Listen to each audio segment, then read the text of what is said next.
in a rock, your interpretation of how old it was or how it died or how it got there, that's your origin science that you were talking about. Right. And the biases or the starting assumptions, the history that the particular paleontologist accepts as fact, either the millions of years history or the biblical history, those are going to color his interpretations of whatever he finds in the present. Right. If you believe by faith, and it is a faith position, it's not that evolution is science, this is what we're trying to refute here. Evolution is not science, the belief about the past. It's a certain history, a certain way of looking at the past. Creation, that's a certain history as well. We have the history that's laid out for us in the Bible. Now, if we were to compare these two different histories that scientists and observers use to interpret all the facts around us, rocks, fossils, trees, where did they come from, the diversity in the animal kingdom, etc., etc., we Christians have an advantage over our evolutionary colleagues.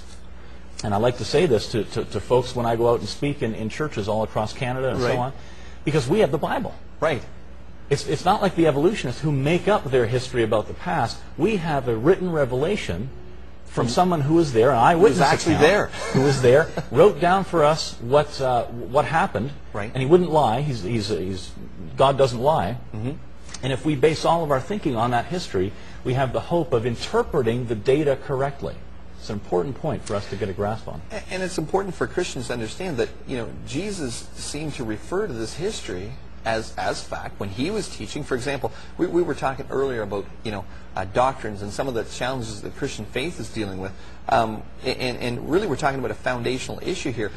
You know, if you were to discuss something like marriage with somebody, I mean, and Jesus did, you know, he's always debating the Pharisees, and they came to him asking about divorce. Well, it's interesting what he did. He actually referred to where marriage came from to give them an answer about the elimination or the end of marriage. That's right. Matthew 19:4-6, he says, "Haven't you read," he replied, "that at the beginning the Creator made them male and female, and said, for this reason a man will leave his father and mother and be united to his wife, and the two will become one flesh." He quotes from Genesis 1, Genesis 2 as literal history and says, you know, you want to know what the end of marriage? I'm going to tell you it's precious in God's sight because he ordained it. Right back there, it's a foundational issue in Genesis. The meaning of marriage goes back to Genesis, the very first marriage, where it's one man for one woman for life. That's right. Now, evolutionary history, you know, interesting.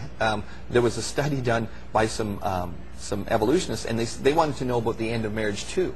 And they came back after their study and they said the reason people get divorced after 3 or 4 years is because that's the long that the gorillas can be together. And this was using the animal kingdom to justify divorce. They're using the exact same logic as Jesus. Find out about the origin of something, it'll tell you where you're coming from.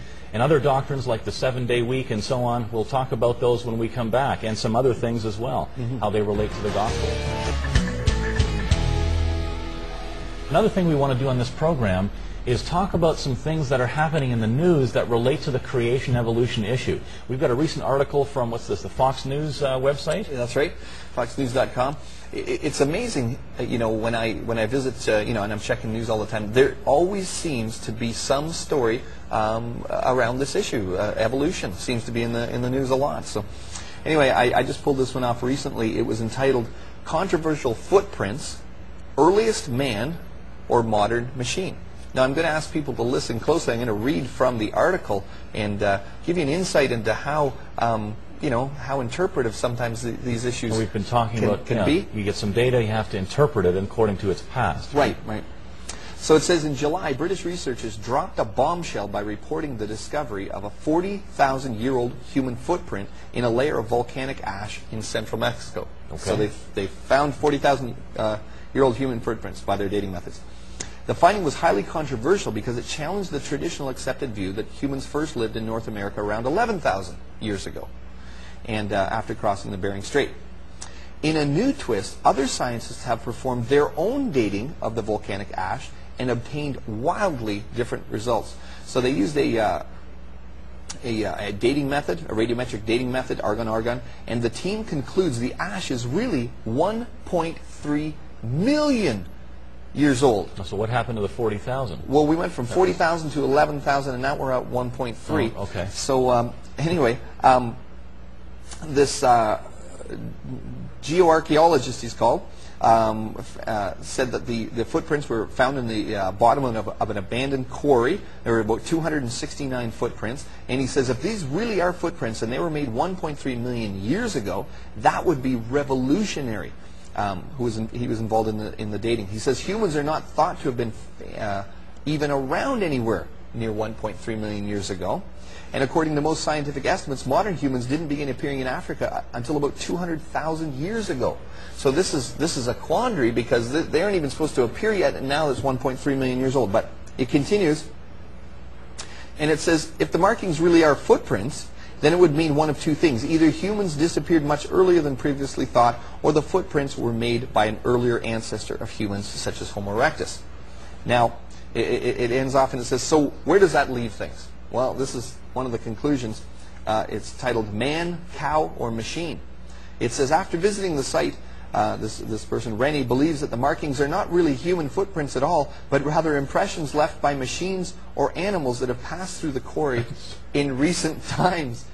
He says, you have to remember this is a public area and vehicles drive across it, and you can see tire tracks on the surface. There are cows and other animals grazing nearby. That's amazing. Well, I just thought that was such a curious article because it starts off talking about human footprints.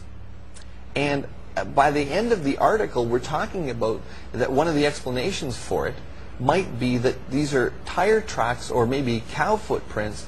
And I was just wondering, how do you go from human footprints to tire tracks and mistake one for the other? I mean, don't you think that that would be a fairly easy thing to understand? And the dating as well. We're all over the map here. Right. I mean, everything from, what was it, 11,000 years to 1.3 million, did you say? 1.3 million, that's right. And so it only seems to be when the reinterpretation of what they might be comes when there's almost a well, there's a problem now with evolutionary theory. See, by most of their theories, man wasn't supposed to appear until this time. So 1.3 million years, that really throws it back. So what can the explanation be? And then they go to, well, it might have been tire tracks. I don't know. It really serves to illustrate what we've been talking about already. Right. That you have data that exists in the present, right, these footprints or tire tracks or whatever they were, yeah, and then you need to make up a story to explain their existence. How did they get there? And the time factor goes into this as well. Some people are guessing as to, well, maybe it was 40,000, the dating methods there, right, and there's assumptions in those dating. There's assumptions actually in all dating methods. Right. The rates at which things decay and so on, and we'll do a show on that in the future. Sure, yeah. And we'll refute some of the assumptions there involved in radiometric dating. But they use some other dating methods, again, lining up with the story of evolution. The Ice Age, for example, was supposed to end or take place about 11,000 years ago. It was supposed to end around 11,000 years ago, the last Ice Age. We'll talk about an Ice Age on one of the upcoming programs. Yeah. There was an Ice Age. Right. Not 11,000 years ago. There was no Earth around 11,000 years ago. But we'll talk about that. It's just that's such a fascinating article because what's the true history of those markings, if they're footprints or whatever? And it just so clearly illustrates that the level of interpretation that needs to go on. It's not observational science. It's not. You can't repeat that. It's a one-time event in history, kind of like creation, and evolution as well. Right. Yeah. You were mentioning the fact that. You're talking about a history and the fact that as Christians we have such a great advantage because we have a revelation from the God who was there, and if we can trust Him with salvation, and we're willing to look at the Bible and say, wow, Jesus died for my sins, and I'm going to trust Him with everything, then we should be able to trust the Bible where it touches on anything, because it says it's the Word of God, right? That's right. If it's inaccurate in some area, that would make us question the rest of the Bible, those aspects that do relate to faith and practice and so on. And so when I look at these news reports, and of course we're going to be doing this every time we do the show, where we're talking about things that we see in the news. But I always tell people, you really should look at this material critically. Don't just accept it as fact like I did when I was in school. I was the student, they were the teacher, and so as I've gone back and looked at some of the things I got taught, boy, they've changed now. Some of the things we're going to be talking about the interpretation, later. The interpretation of those what I consider